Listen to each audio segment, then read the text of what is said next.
This is Linda Snetselaar, and I am the editor-in-chief of the Journal of the Academy of Nutrition and Dietetics, and I will be focusing on the topic of the 2020 Dietary Guidelines, and specifically, we will be talking about birth to 24 months, which is kind of a new aspect to the guidelines. Well, Reagan, I'm honored to have you with us today, and I wanted to begin by just telling everyone a little bit about you. You're a professor in the Department of Nutrition Science at Purdue University, and you direct the Indiana Clinical and Translational Science Institute, specifically the Purdue Diet Assessment Center. And prior to coming to Purdue, you were a nutritional epidemiologist and director of career development and outreach at the NIH Office of Dietary Supplements. And you completed several degrees and are a registered dietitian. Your master's was in food and nutrition and PhD in nutrition science from Penn State. And you have a master's in public health from Bloomberg School of Public Health, Johns Hopkins. And you have authored more than 130 publications, and recently, incredibly important honor was given to you. You were elected to the National Academy of Medicine for all of your research contributions. So we're very happy to have you with us today. And I will get started with just a few questions. Thank you. So sure. My first question is, what can we learn from the Dietary Guidelines Scientific Advisory Committee on the dietary needs when we look from birth to 24 months? Well, as you know from the work that we did together, Dr. Snetselaar, there are diverse issues facing this age group. First, older infants, and when I say older infants, I mean ages 6 to 12 months, who are breastfed need nutrient-rich complementary foods to achieve iron recommendations. So given that iron in infant formula is highly fortified, it's not so much an issue with formula-fed infants. But during this time, the amount of calories needed in complementary foods is relatively low, but food and beverage choices must be carefully selected to ensure that nutrient needs are met within these limited set of calories.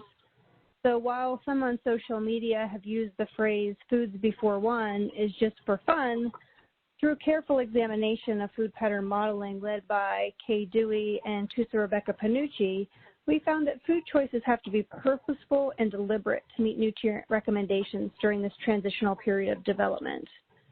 And then once children do transition fully from bottle or breast, usually around 12 months of age, we see that typical food choices of Americans are consumed by these toddlers, which results in lower intakes of vitamin D, potassium, and fiber, and higher intakes of added sugar and sodium.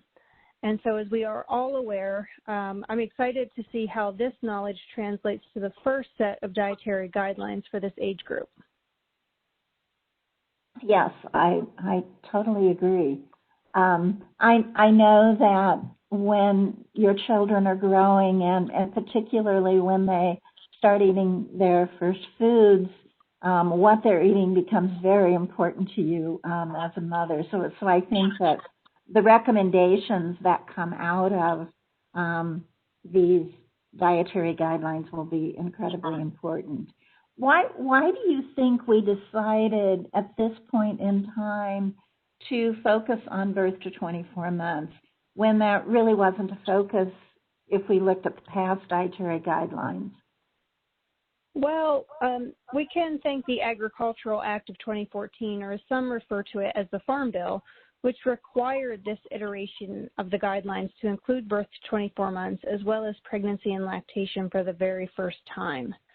So Dietary Guidelines Advisory Committee members with expertise in these life stages were selected to lead these efforts. And I already mentioned Dr. Kay Dewey, but also Dr. Sharon Donovan, Elsie Taveras, Ron Kleiman, among others, who were specifically selected because of their expertise in this birth to 24 months or pregnancy and lactation.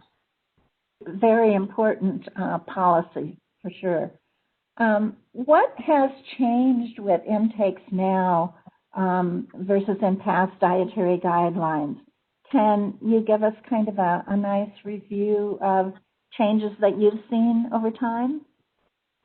So I was the chair of the Data Analysis and Food Pattern Modeling Subcommittee, so we spent a lot of time looking at this particular question. And we did see incremental changes and improvement in diet quality over the past decade for most Americans. And this was mainly a result of increased intake of whole grains and a reduction in added sugar. But we still have a lot of work to do as dietitians. So the average diet quality in Americans 2 years and older, which is measured by the Healthy Eating Index, is 59 out of a total 100 points. So while we've made slight improvements, there's still a long way away from recommended guidance. Yes, very important. And then finally, briefly, what is a message that we can give to registered dietitians working in clinical settings in terms of the literature we've reviewed and what they might bring from that literature to their clinical settings? So I think the period between birth and 24 months is characterized by major changes in feeding patterns and dietary intake. So exclusive breastfeeding is recommended for about the first 6 months. So for infants who are not fed infant milk or mixed fed, infant formula is generally recommended until about 12 months of age. So the transition from human milk to formula to table foods or family foods is an incredible opportunity to introduce new flavors and textures. We have to do so in a way that limits added sugar and sodium and maximizes nutrient density.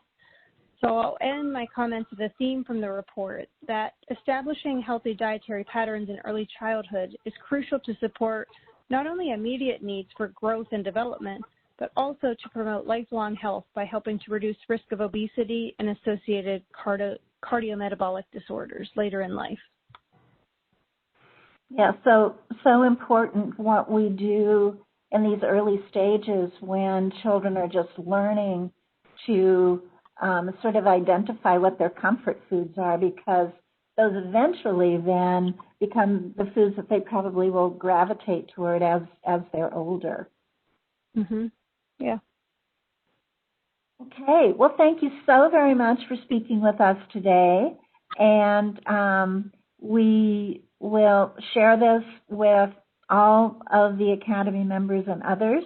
And we so appreciate your time, Dr. Bailey, for being willing to answer some of the questions I had today. Thanks so much for having me.